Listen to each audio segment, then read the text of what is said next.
प्यारे बच्चों, आप सभी का हमारे चैनल पे बहुत बहुत स्वागत है। जितने विद्यार्थी 7 मार्च को सामाजिक विज्ञान का पेपर देने वाले हैं उनके लिए बहुत ही खास वीडियो लेकर के आ चुका हूं। और बच्चों, इस वीडियो के माध्यम से मैं आप सभी को सामाजिक विज्ञान का एक वायरल पेपर का A to Z full section बताने वाला हूं।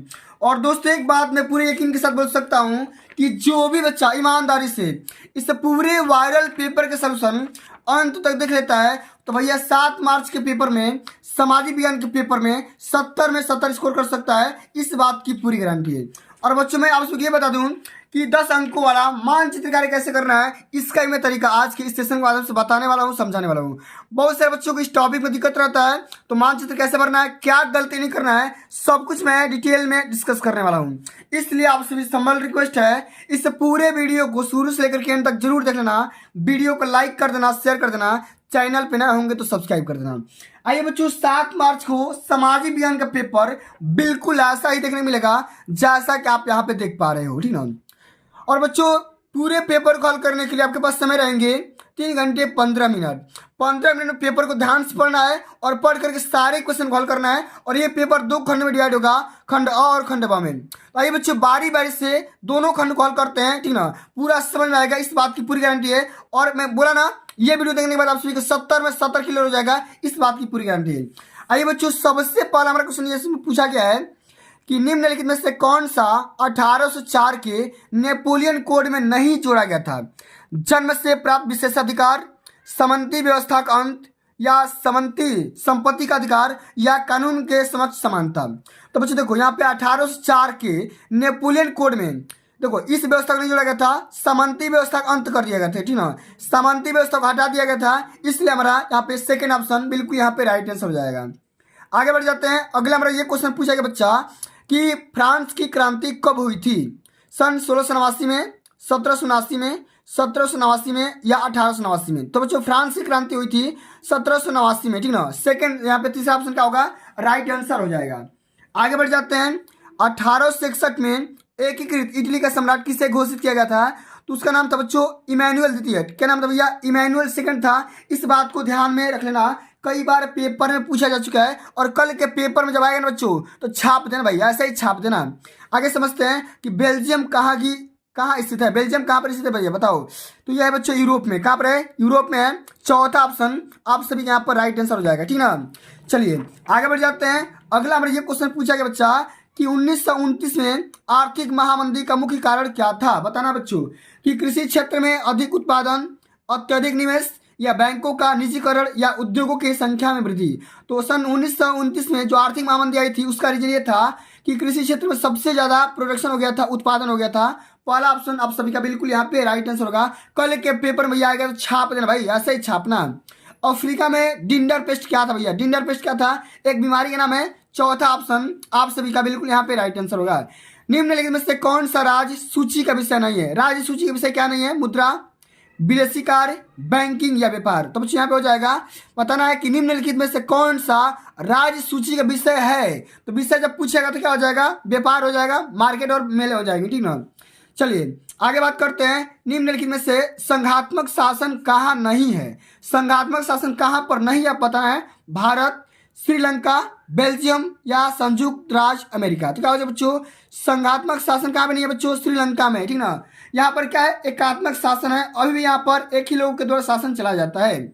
आगे बात करते हैं कि निम्नलिखित में से किसका संबंध लोकतंत्र से नहीं है?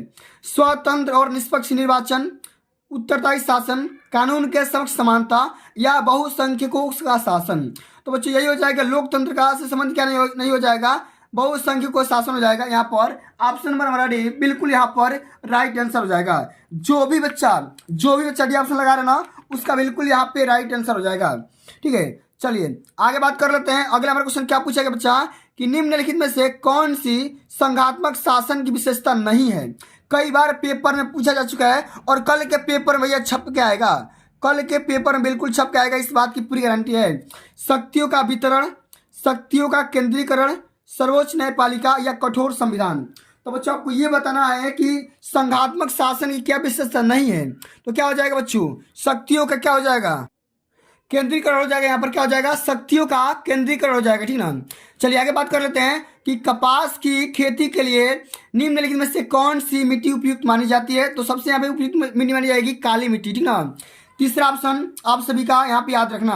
आगे बढ़ जाते हैं कि कर्तन एवं दहन कृषि यानी कि झुम कृषि निम्नलिखित में से कहाँ पर या किस राज्य में अपनाई जाती है। राजस्थान, उत्तर प्रदेश, मिजोरम या उत्तराखंड। तो बच्चों क्या हो जाएगा, मिजोरम हो जाएगा, इस बात को ध्यान में रख लेना। आगे बात करते हैं, निम्नलिखित खनिजों में से कौन सा एक आधारभूत खनिज माना जाता है। अभ्रक, मैग्नीज या लोएस्क या तांबा। क्या होता है बच्चों, आधारभूत खनिज बोलेगा तो क्या बोलोगे यहाँ पर, लोएस्क हो जाएगा। तीसरा ऑप्शन आप सभी का बिल्कुल यहाँ पर राइट आंसर होगा। आगे बात करते हैं, अगला हमारे क्वेश्चन ये पूछा गया बच्चा कि निम्नलिखित में से कौन सा ऊर्जा का परंपरागत स्रोत है। तो क्या हो जाएगा, कोयला हो जाएगा। क्या हो जाएगा भैया, कोयला हो जाएगा, इस बात को ध्यान में रख लेना। चलिए आगे बात करते हैं, निम्नलिखित में से कौन सा उद्योग बक्साइट को कच्चे माल के रूप में प्रयोग करता है। कागज, लौह एवं इस्पात, एल्यूमिनियम या सीमेंट। क्या हो जाएगा बच्चों यहाँ पर, एल्यूमिनियम हो जाएगा। तीसरा ऑप्शन बिल्कुल राइट आंसर होगा, ठीक है ना। चलिए आगे बात करते हैं बच्चा, अगला हमारा क्वेश्चन ये पूछा गया है कि निम्नलिखित में से कौन सा एक विकसित देश है। भारत, ब्राजील, बांग्लादेश या फ्रांस। तो बच्चों सबसे विकसित देश क्या हो जाएगा यहाँ पर, फ्रांस हो जाएगा, ठीक ना। और बाकी भारत, ब्राजील और बांग्लादेश क्या है, ये सभी विकासशील देश है, ठीक ना। क्या है बच्चा, विकासशील देश है, इस बात को ध्यान में रखना। अगला हमारा क्वेश्चन है कि किसी देश के विकास को निर्धारित करने का आधार किसको माना जाता है। स्वास्थ्य एवं शिक्षा का स्तर, प्रति व्यक्ति आय, व्यक्तियों का साक्षरता दर या इनमें से सभी। तो बच्चों इनमें से सभी इसका बिल्कुल राइट आंसर होगा।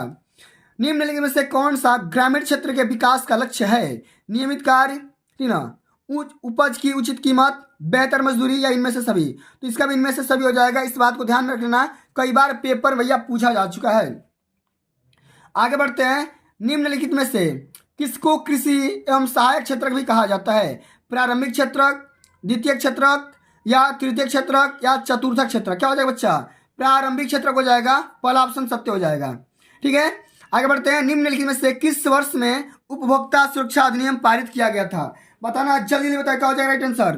तो बच्चों आपको बताना है 1976 में, 1996 में या 1986 में या 1966 में। बच्चों इसका बिल्कुल राइट आंसर होगा ऑप्शन नंबर सी, 1986 में, ठीक है। अब चलिए बच्चों आगे हम बात कर लेते हैं खंडवा के बारे में, जो कि बोर्ड के पेपर में सीधा 50 नंबर का पूछा जाता है। बच्चों बताऊंगा आप जो कॉपी कैसे लिखना है, ठीक ना, टॉपर कॉपी कैसे लिखते हैं सब कुछ बताऊंगा, परेशान मत होना, बस खाली वीडियो के एंड तक देखते रहना। वीडियो को लाइक कर देना, शेयर कर देना, सपोर्ट कर देना, ठीक ना। आइए बच्चों हमारे पहला क्वेश्चन पूछा गया है कि प्रौद्योगिकी ने वैश्वीकरण की प्रक्रिया को किस प्रकार बढ़ावा दिया है, उदाहरण सहित स्पष्ट करिए। या तो ये करिए, नहीं तो ये वाला भी कर सकते हैं कि प्रथम विश्व युद्ध के पश्चात होने वाली आर्थिक महामंदी का भारत पर क्या प्रभाव पड़ा था, इसके बारे में कर सकते हो। ये भी क्वेश्चन 4 नंबर का पूछा गया है। आइए बच्चों हल करते हैं, समझते हैं। इसमें हल करेंगे प्रश्नोत्तर संख्या पहला, इसी प्रकार से लिखेंगे महामंदी का भारतीय अर्थव्यवस्था पर प्रभाव, क्या क्या प्रभाव पड़े थे उसको समझते हैं। लिखेंगे प्रथम विश्व युद्ध के बाद भारतीय अर्थव्यवस्था पर निम्न प्रभाव पड़ा। सबसे पहले क्या पड़ा था कि महामंदी के दौरान जब अंतर्राष्ट्रीय बाजारों में उत्पादों के दाम घटने लगे तो यहाँ के फसलों में के भी दाम बहुत कम हो गए थे। सबसे पहले ये तो हो गया। उसके बाद से लिखेंगे कि परिणाम यह हुआ कि साल 1928 से लेकर के 1934 के बीच भारत में गेहूं की कीमत 50% तक ही कम हो गई थी, माने 50% से भी ज़्यादा कम हो गई थी। आयात निर्यात घटकर करीब आधा ही रह गया था। तो ये हो गया आप सभी का महामंदी का भारतीय अर्थव्यवस्था पर प्रभाव, ठीक ना, इतना ज़्यादा इफेक्ट पड़ा था। आगे बात करेंगे, अगला हमारा क्वेश्चन ये पूछा गया, ध्यान समझिएगा कि भारत में संघीय शासन की किन्हीं 2 विशेषताओं के बारे में लिखिए या सत्ता की साझेदारी के बारे में लिखिए। दोनों में से किसी के बारे में लिखना है, दोनों को नहीं गलत करना है, दोनों में से किसी के बारे में समझते हैं। आइए बच्चों कैसे हल करेंगे जरा ध्यान से समझिएगा। यहाँ पर लिखा गया है एकदम बिल्कुल आसान भाषा में लिखा गया, देखो लिखेंगे सत्ता की साझेदारी। कैसे लिखेंगे ध्यान से समझिएगा कि सत्ता की साझेदारी जरूरी है। क्यों? क्योंकि विभिन्न सामाजिक समूहों के बीच टकराव का अंदेशा कम हो जाता है। ये सामाजिक टकराव हिंसा और राजनीतिक अस्थिरता का रूप ले लेता है, इसलिए सत्ता में हिंसा दे देना, ठीक ना, सत्ता में हिंसा दे देना राजनीतिक व्यवस्था के लिए अच्छा माना जाता है और सत्ता का बंटवारा लोकतांत्रिक व्यवस्थाओं के लिए बहुत ही अच्छा माना जाता है, ठीक ना। इस प्रश्न को आप सभी आंसर को रिप्रेजेंट करना है, एक भी नंबर आपका ना कटेगा। आगे बात करेंगे कि भारत में भूमि उपयोग के लिए प्रमुख प्रारूपों के विवेचना करिए, या तो ये करो नहीं तो ये करो कि संसाधन नियोजन की आवश्यकता क्यों पड़ती है, इसके लिए 3 उपाय लिखिए। तो कैसे हल करेंगे? तो सबसे पहले बच्चों हम यहाँ पे क्या करेंगे समझिएगा, हम सभी ऊपर वाले प्रश्नों को सॉल्व करेंगे। ये वाला कि भूमि उपयोग का क्या प्रारूप होता है इसको समझते हैं। देखो यहाँ पर लिखा गया बहुत अच्छे अक्षरों में, इसी प्रकार से वही आपको कॉपी लिखना है, तभी जाकर पूरे नंबर मिलेंगे। लिखेंगे भारत में भूमि उपयोग का प्रारूप। भारत में अस्थायी चरगाहों के अंतर्गत भूमि कम हो रही है, जिससे पशुओं के चरने में समस्या उत्पन्न होगी। शुद्ध बोए गए भोजन या क्षेत्र का हिस्सा 54% से अधिक नहीं है। यदि हम प्रति भूमि के अलावा अन्य भूमि भी शामिल कर लें, ठीक ना, तो शुद्ध बोए जाने वाले क्षेत्र का प्रारूप एक राज्य से दूसरे राज्य में बदल जाता है। पंजाब में 80% क्षेत्र शुद्ध बोए जाने वाले क्षेत्र के अंतर्गत आता है। वहीं अरुणाचल प्रदेश, मिजोरम, मणिपुर और अंडमान निकोबार द्वीप समूह में यह घटकर 10% तक रह गया है। बच्चों इसी प्रकार से आप सभी को सारे क्वेश्चन को हल करने हैं, अटेम्प्ट करने हैं। चलिए अब आगे हम बात करेंगे चौथे नंबर क्वेश्चन के बारे में, जो कि सबसे ज्यादा इंपॉर्टेंट क्वेश्चन है, कल के पेपर में सीधा सीधा छपेगा भाई। आर्थिक गतिविधियों को रोजगार की परिस्थितियों के आधार पर कैसे वर्गीकृत किया जाता है, इसके बारे में लिखिए। 4 नंबर का है, या तो इसके बारे में लिखो मनरेगा के बारे में कि राष्ट्रीय ग्रामीण रोजगार गारंटी अधिनियम 2005 पर एक संक्षिप्त में टिप्पणी लिखिए। कैसे हल करेंगे यहाँ पर देखो इसमें लिखेंगे इसी प्रकार से लिखेंगे। प्रश्नोत्तर संख्या चौथा, राष्ट्रीय ग्रामीण रोजगार अधिनियम 2005 में आया था। क्या लिखेंगे? केंद्र सरकार ने भारत के 200 जिले में काम का अधिकार लागू करने के लिए एक कानून बनाया है।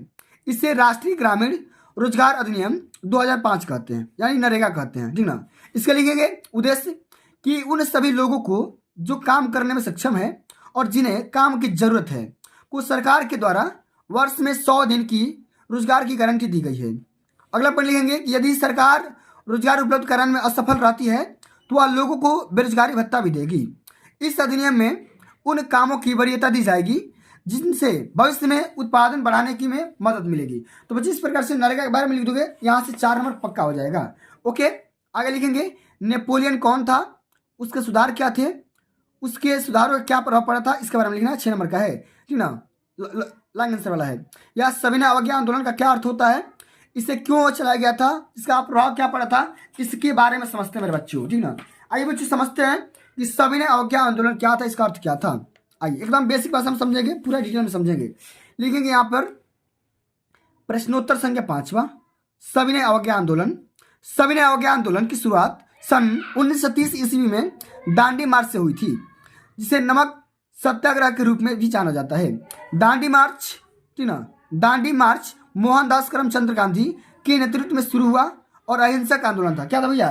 एक अहिंसक आंदोलन था। इस प्रकार से आपको लिखना अर्थ। आगे लिखेंगे क्यों चलाया गया था, इसका रीजन क्या था, लिखेंगे इसे में ध्यान समझिएगा। सविनय अवज्ञा आंदोलन चलाने के कारण, सविनय अवज्ञा आंदोलन की शुरुआत दांडी नामक सत्याग्रह के कारण हुई थी, जिसे नमक के उत्पादन और बिक्री पर सरकार के नियंत्रण के कारण हुआ था। आगे लिखेंगे बच्चों इसका प्रभाव क्या पड़ा था, समझते हैं। लिखेंगे इस आंदोलन ने भारतीयों के अंदर राष्ट्रीयता की भावना उत्पन्न कर दी, जिससे ब्रिटिश सरकार की घबरा गई। विदेशी कपड़ों तथा अन्य वस्तुओं की आयात में कमी आ गई। सरकार को शराब उत्पादन शुल्क तथा भू राजस्व के रूप में प्राप्त होने वाली आय में भी अधिक लाभ हो गई या अधिक कमी हो गई, ठीक ना। इस प्रकार से बच्चों सविनय अवज्ञा आंदोलन क्या होता है, क्या क्यों चलाया गया था और इसका प्रभाव क्या पड़ा था, इस प्रकार से लिख दोगे भैया पूरा टॉप कर जाओगे। 70 में 70 पूरा यहीं से मिलेगा, ठीक है ना। चलिए बच्चों आगे हम बढ़ जाते हैं। अगला हमारा क्वेश्चन ये पूछा गया 6वां नंबर क्वेश्चन, जरा ध्यान समझिएगा, बहुत ही सिंपल सा क्वेश्चन है और कई बार पेपर में पूछा जा चुका है भाई। चलिए समझते हैं क्या है क्वेश्चन कि भारत में कभी कभी चुनाव जातियों पर ही निर्भर करते हैं, क्यों, और इस कंडीशन में, इस स्थिति में छुटकारा पाने का सुझाव लिखिए। या तो ये लिखिए कि लोकतांत्रिक शासन व्यवस्था अन्य शासन व्यवस्थाओं से बेहतर है, इसका रीजन लिखिए।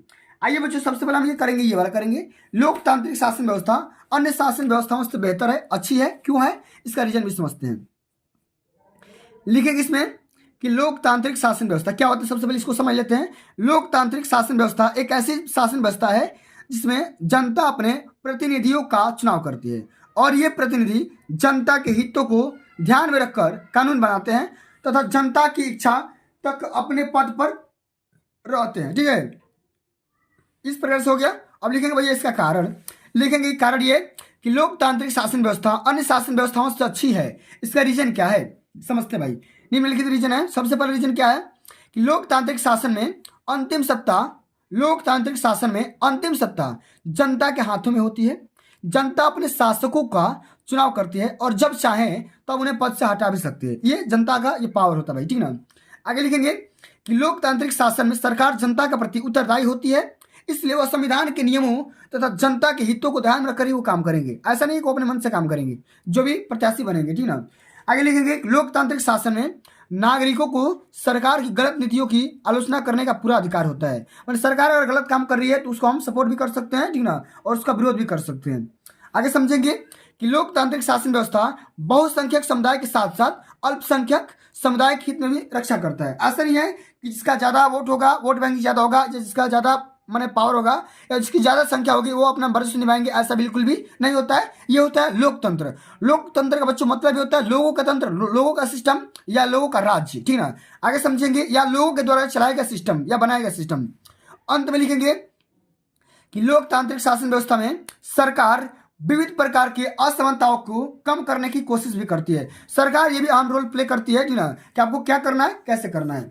आगे बच्चे लिखेंगे, ध्यान से समझिएगा, बिल्कुल ध्यान से समझिएगा। अगला मेरा क्वेश्चन क्या है, बिल्कुल क्वेश्चन एकदम इंपॉर्टेंट है और धाक क्वेश्चन लेकर के आ गया हूँ। अगर बच्चों एक बात भरोसा रखो मेरे पे कि सभी क्वेश्चन को अगर तैयार करके चले जाते भैया तो कल के पेपर में गर्दा गर्दा उड़ा दोगे, इस बात की पूरी गारंटी मैं लेता हूँ। क्वेश्चन क्या है कि किसी अर्थव्यवस्था में कृषि का क्या महत्व होता है समझाइए, या चावल की खेती हेतु उपयुक्त भौगोलिक दशाओं की विवेचना करना है, और भारत में किसी 3 प्रमुख उत्पादन क्षेत्रों के नाम लिखना है। 6 नंबर क्वेश्चन है, दोनों में से किसी को हल करना है। तो बच्चों हम इस वीडियो के माध्यम से हल करेंगे अर्थव्यवस्था क्या, कृषि पर क्या प्रभाव पड़ता है, इसको समझते हैं। पेपर में धुआं धुआं कर देना कल के पेपर में, एकदम हर बच्चा 90-95% स्कोर करेगा, इसका हमारा ये टारगेट होना चाहिए, ठीक ना। चलिए कैसे लिखेंगे कि अर्थव्यवस्था में कृषि का महत्व क्या होता है, महत्व समझते हैं। लिखेंगे कृषि की दृष्टि से भारत एक महत्वपूर्ण देश है, या हम बोल सकते हैं भैया भारत को कृषि प्रधान देश भी बोला जाता है। माने इंडिया के जो लोग होते हैं ना 70% जो लोग होते हैं ना प्राथमिक क्षेत्र पर डिपेंड रहते हैं। लिखेंगे इसकी 2/3 जनसंख्या कृषि कार्यों में संलग्न है।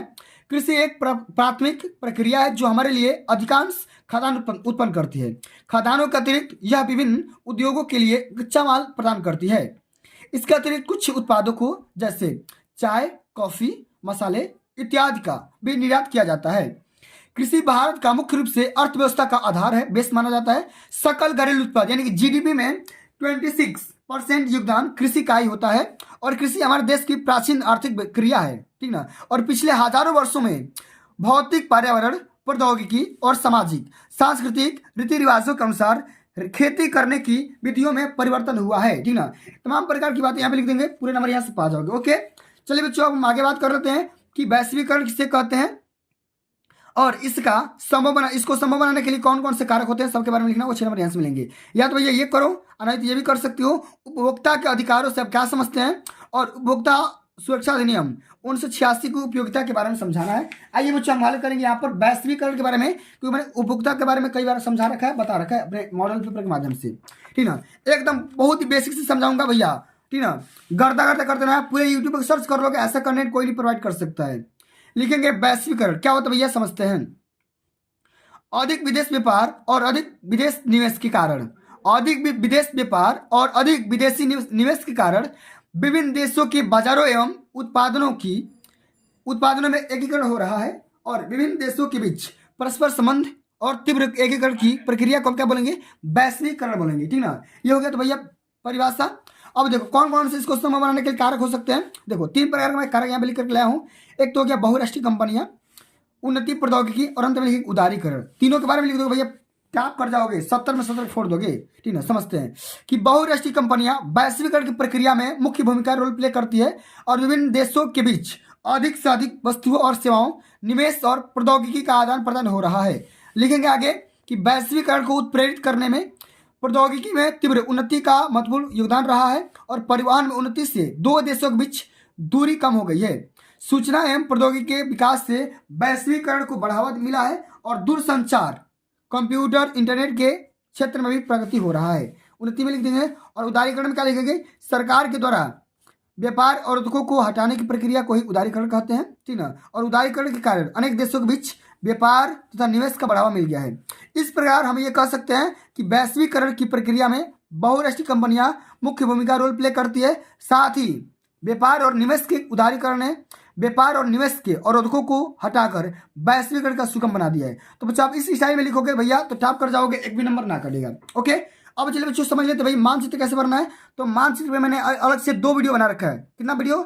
2 वीडियो बना रखा है। देखो ये देखो मानचित्र कैसे बनना है, क्या गलती नहीं करना है, सही तरीके क्या होता है, और मानचित्र में 10 नंबर कैसे स्कोर करना है मैंने ऑलरेडी वीडियो बना रखा है, जा करके चैनल पे देख लो, ठीक ना। अच्छा खासा 20 भी आ गया। उस पर बताना है कि देखो वह स्थान जहां 1927 में भारतीय राष्ट्रीय कांग्रेस का अधिवेशन हुआ था, तो कहाँ भी हुआ था उस स्थान का नाम लिखो, ठीक ना। और उस स्थान को नाम लिख करके इस मैप में प्ले करना है, दिखाना है, शो करना है, ठीक ना। तो भैया मानचित्र के मैं अलग से वीडियो बना रखा है, जाकर के देख लेना, विजिट कर लेना, ठीक ना। तो प्यारे बच्चों आज के लिए बस इतना ही। अगर ये वीडियो आप सभी को अच्छी लगी होगी, हेल्पफुल लगी होगी, तो वीडियो को एक प्यारा सा लाइक कर देना, शेयर कर देना, चैनल पे नए होंगे तो सब्सक्राइब कर देना। जल्द मिलते हैं अगली वीडियो में, तब तक के लिए जय हिंद, जय भारत, वंदे मातरम।